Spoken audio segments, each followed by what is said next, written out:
Rourkela BJP party ପକ୍ଷରୁ ସେବା ସପ୍ତାହ ପାଳିତ। ଭାରତର ଯଶସ୍ୱୀ ପ୍ରଧାନମନ୍ତ୍ରୀ ଶ୍ରୀଯୁକ୍ତ ନରେନ୍ଦ୍ର ମୋଦି ଜନ୍ମଦିନଠାରୁ ଆରମ୍ଭ କରି ଗାନ୍ଧୀ ଜୟନ୍ତୀ ପର୍ଯ୍ୟନ୍ତ ସାରା ଭାରତ ବର୍ଷରେ ସେବା ଦିବସ ରୂପେ ବିଜେପି ପାର୍ଟି ତରଫରୁ ମା ପାଇଁ ଗଛଟିଏ ଓ ଚିକିତ୍ସାଳୟରେ ଫଳ ବଣ୍ଟନ ଏବଂ ରକ୍ତଦାନ ଶିବିର ସାଙ୍ଗକୁ ରାସ୍ତାଘାଟ ସଫେଇ କାର୍ଯ୍ୟକ୍ରମ କରାଯାଇଥିଲା।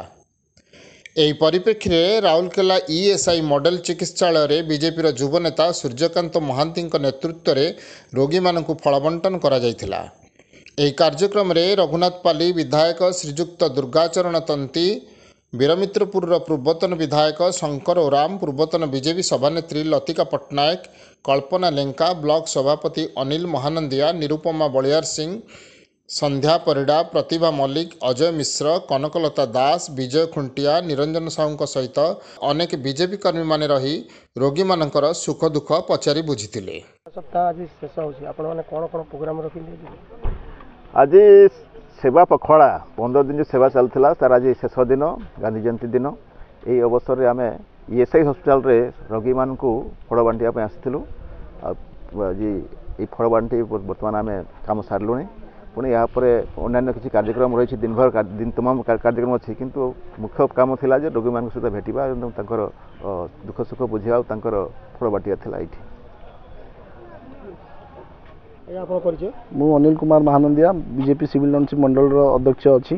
ଆଜ୍ଞା, ଯେଉଁ ସେବା ସପ୍ତାହ ପାଳନ କରାଯାଉଥିଲା, କ'ଣ କ'ଣ କାର୍ଯ୍ୟକ୍ରମ ରଖିଥିଲେ ଆପଣଙ୍କ ମଣ୍ଡଳରେ? ସେବା ସପ୍ତାହରେ ତ ଆମର ବହୁତ ସାରା ପ୍ରଧାନମନ୍ତ୍ରୀଙ୍କ ନେତୃତ୍ୱରେ ଆମେ ବହୁତ ସାରା କାମ ପାଇଥିଲୁ। ସଫେଇ ଅଭିଯାନ, ଫଳ ବଣ୍ଟନ, ରକ୍ତଦାନ ଶିବିର, ବହୁତ ସାରା କାମ ଆମେ। ଆଜି ଆମର ଫଳ ବଣ୍ଟନ କାର୍ଯ୍ୟକ୍ରମ ଥିଲା ଆମର ଇଏସ୍ଆଇ ମେଡ଼ିକାଲରେ ଆମର ଫଳ ବଣ୍ଟନ। ତାପରେ ଆମର ଗଛ ଲଗାଇବା ଅଭିଯାନ ବି ଥିଲା, ସେଇଟା ବି ଆମେ ପୁରା କରିସାରିଛୁ।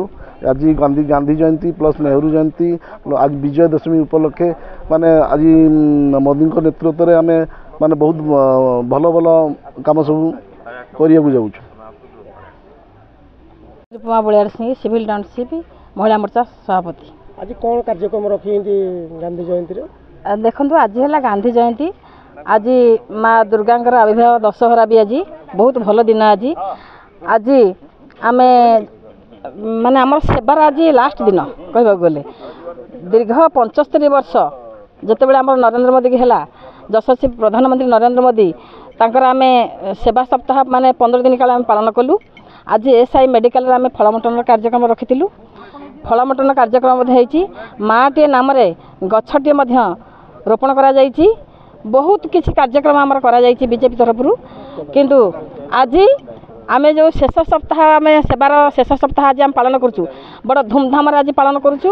ଆଉ ଆମେ ପେସେଣ୍ଟମାନଙ୍କର କଥା ମଧ୍ୟ ଏସ୍ଆଇ ମେଡ଼ିକାଲରେ ପଚାରି ବୁଝିଲୁ। ଆମର ଦୁର୍ଗା ଭାଇ ମଧ୍ୟ ଆଗରୁ ଆସିଥିଲେ, ସେ ଆସିକି ଏବେ ଦେଖା କରିକି ପେସେଣ୍ଟମାନଙ୍କ ସାଙ୍ଗରେ ଯାଇଛନ୍ତି। ଆହୁରି ଦିନ ଭରି ଆଜି ବହୁତ କିଛି ପ୍ରୋଗ୍ରାମ ଅଛି, ତାକୁ ଆଜି ଆମେ ମନ ଖୁସିରେ ଏନ୍ଜୟ କରିବୁ।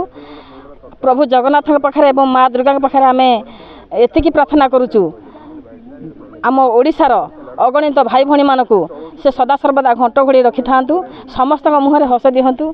2025ଟା ଏବେ ଶେଷ ହେବାକୁ ଯାଉଛି, 2026ର ଆଗମନ ଆଗାମୀ ଦିନରେ ହେବ।